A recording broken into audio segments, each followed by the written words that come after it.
बिस्मिल्लाहिर्रहमानिर्रहीम। शुरू अल्लाह के नाम से जो बड़ा मेहरबान नहायत रहम करने वाला है।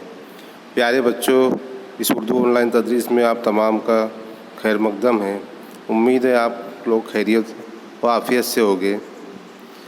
आज हम आपकी दरसी किताब का सबक नंबर 18 जिसका उन्वान है यादों की बारात और जिसके मुसन्निफ़ है जोशमल आबादी का पार्ट 3 हिस्सा तीसरे का मुताला करने जा रहे हैं। इससे पहले हमने गुज़िश्ता वीडियो में पहला और दूसरा हिस्से का मुताला कर चुके हैं। जो लास्ट वीडियो थी उसमें हमने पढ़ा था कि जो साहब चाहते थे कि भाई अगर कुछ नौकरी नहीं मिली तो मैं सब्जियां लाकर तरकारी लाकर अपने घर के सामने रोड पर बेचूँगा। तो जिसकी वजह से उनकी बीवी उनसे कहती है कि भाई ये काम तुम करेंगे तो हमारी तो नाक कट जाएंगी। तो वो कहते कि मेहनत करने में हलाल कमाने में नाक कटना कोई बात नहीं हुई है, और अगर नाक कटी भी तो हिंदुस्तान की नाक कटेंगी। इस तरह से फिर वो एक दरख्वास्त भेजते हैं। एक अखबार के लिए एडिटर की ज़रूरत होती है। उनका दामाद वो इश्तिहार लेके आता है और फिर उनके दामाद से वो दरख्वास्त लिखवा कर उस पर दस्तखत करके दिल्ली भेजते हैं। अब उसके आगे उस वाक़ये के दूसरे तीसरे दिन हुस्न इत्तेफाक से पंडित जवाहरलाल नेहरू और मौलाना अबुल कलाम दोनों बम्बई आ गए। मैंने उनकी इस आमद को वो समझा जिसको उर्फ़ आम में ताईद गैबी कहते हैं, और सीधा गवर्नमेंट हाउस पहुंच गया। वहां जाकर मालूम हुआ कि पंडित जी और मौलाना कहीं बाहर गए हुए हैं और 1 घंटे में पलट आएंगे। तो उन्होंने अर्ज़ी दी और अर्ज़ी देने के बाद एक ऐसा इत्तेफाक हुआ कि जवाहरलाल नेहरू और मौलाना अबुल कलाम आज़ाद दोनों ही बम्बई आ गए। और फिर जोश साहब उनकी इस आमद को उनको जैसी मालूम पड़ा तो वो इस आमद को अपनी ताईद गैबी कहते, यानी ताईद के मायने इमदाद मदद के, और गैबी यानी गैबी मदद। वो उनकी इस आमद को एक गैबी मदद समझ रहे थे। और फिर वो सीधा वहाँ गवर्नमेंट हाउस पहुँच गए और वहाँ जाकर उनको मालूम हुआ कि पंडित जी और मौलाना कहीं बाहर गए हुए हैं और 1 घंटे में पलट आएंगे। जी मैं आया कुंवर महाराज सिंह से क्यों ना मिल लूँ और खाली बैठकर इंतज़ार क्यों करूँ। पर्चे पर अपना नाम लिखकर भेजा। उन्होंने फ़ौरन बुला लिया और बड़े तपाक से पेश आए और पूछा, खान साहब आप यहाँ कहाँ। मैंने कहा मैं तो आजकल बम्बई में रहता हूँ। उन्होंने कहा फिर भी मुझसे कभी नहीं मिले। मैंने कहा मैंने कहा बे सोचे समझे ये कह तो गया, मगर फ़ौरन ख्याल आया कि मैंने बड़ी बेतुकी बात कही है। उसके तो ये साफ मायने हैं कि मैं कुंवर साहब से ये कह रहा हूँ कि अगर पंडित जी इस वक्त गैर हाजिर ना होते तो मैं आपसे मिलने ना आता। ये सोचकर मेरे चेहरे पर खजालत के आसार पैदा हो गए। महाराज सिंह बड़े ज़हीन आदमी थे, भाप गए और मुस्कुराकर कहने लगे, आप पठानों की यही बात तो मुझे अच्छी लगती है कि जो बात आपके दिल में होती है वही फट से ज़बान पर आ जाती है। मैंने कहा मैं अपनी बदहवासी की माफ़ी चाहता हूँ। उन्होंने कहा मैं जिस बात की दिल से कदर करता हूँ आप उसी को माफ़ी चाह रहे हैं। उनके ये कहते ही मौलाना आगे और पंडित जी पीछे पीछे उनके कमरे में दाखिल हो गए। मौलाना ने फ़कत हाथ मिलाया और पंडित जी लपक कर मेरे गले लग गए और छूटते ही पूछा, जोश साहब आजकल आप क्या कर रहे हैं। मैंने कहा पंडित जी आजकल के वास्ते दरख्वास्त देकर उसका इंतज़ार कर रहा हूँ। पंडित ने मुस्कुराकर कहा, ये आजकल की उलट फेर मेरी समझ में नहीं आई। तो मौलाना आज़ाद ने लाल भजक्कड़ बनकर कहा, मालूम होता है कि जोश साहब ने हमारे सरकारी रसाले आजकल का जो इश्तिहार निकला है उसकी अदालत के वास्ते दरख्वास्त दी होगी।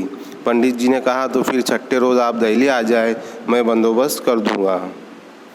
तो जैसे ही हो गए और उनको पता चला कि भाई 1 घंटे बाद मौलाना आज़ाद और जवाहरलाल नेहरू लौटेंगे, तो वहाँ पर एक कुंवर महाराज थे, उनके दोस्त थे जोश साहब के। उन्होंने कहा क्यों ना उनसे मिल लूँ, खाली बैठ कर क्या करूँगा। फिर उन्होंने एक पर्चे पर उनका नाम लिखा और वहाँ भेजा अंदर। तो कुंवर महाराज ने उनको फ़ौरन बुला लिया और बड़ी खुलूस के साथ उनसे मिले और उनसे पूछा कि खान साहब आप यहाँ कहाँ। तो जोश साहब ने कहा कि आजकल तो मैं मुंबई में ही रहता हूँ। तो उन्होंने कहा कि फिर भी मुंबई में रहते हो, फिर भी हमसे कभी नहीं मिले। तो जोश साहब ने सोचे कि मैंने ये क्या कह दिया, ये इसका तो साफ साफ ये मतलब हुआ, मैंने बहुत बड़ी बेतुकी बात कह दी और उसका ये मतलब हो रहा है कि मैं कुंवर साहब से ये कह रहा हूँ कि अगर पंडित जी इस वक्त गैर हाजिर ना होते तो मैं आपसे ना मिलने ना आता। फिर ये सोचकर जोश साहब के चेहरे पर खजालत यानी कि शर्मिंदगी, खजालत के मायने होते हैं शर्मिंदगी के आसार पैदा हो गए। और फिर महाराज सिंह बड़े ज़हीन आदमी थे, वो तुरंत ही भाग गए। उन्होंने पहचान गए और मुस्कुराकर कहने लगे कि तुम पठानों की यही बात तो मुझे अच्छी लगती है कि जो बात आपके दिल में होती है वही फट से ज़बान पर आ जाती है। फिर जोश साहब ने कहा कि मैं अपनी बदहवासी की माफ़ी चाहता हूँ, बदहवासी यानी मेरी बौखलाहट की मैं माफ़ी चाहता हूँ। उन्होंने कहा मैं जिस बात की दिल से कदर करता हूँ आप उसी की माफ़ी चाह रहे हैं। फिर उतने में उनके दोनों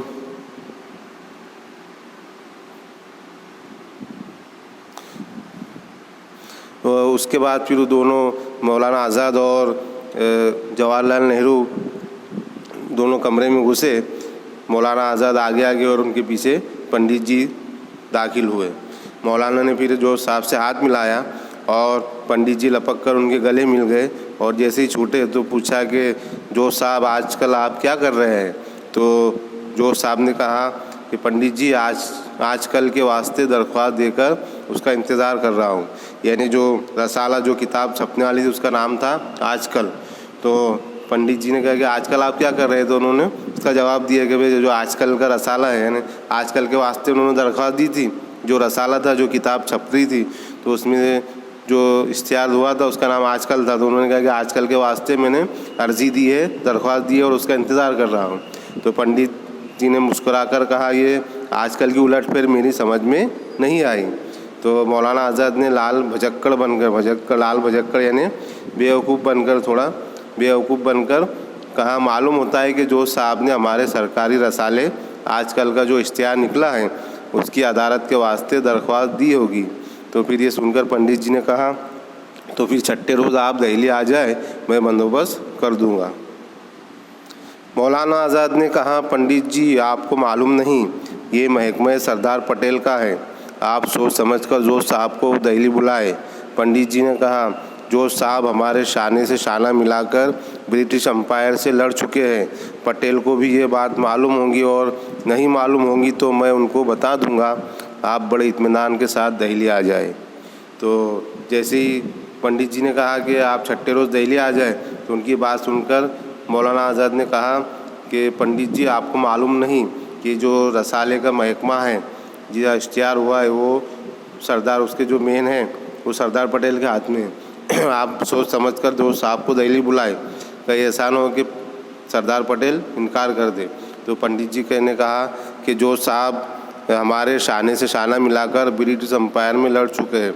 शाने से शाना मिलाना यानी कंधे से कंधा मिलाकर वो हमारे साथ लड़ चुके हैं, यानी बहुत करीब ही रहे हैं।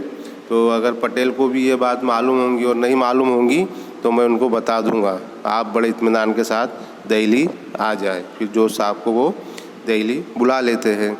तो अजीज़ तलबा, ये यहाँ पर सबक मुकम्मल होता है। एक नई वीडियो में नए सबक के साथ हाजिर होंगे। अल्लाह हाफिज़।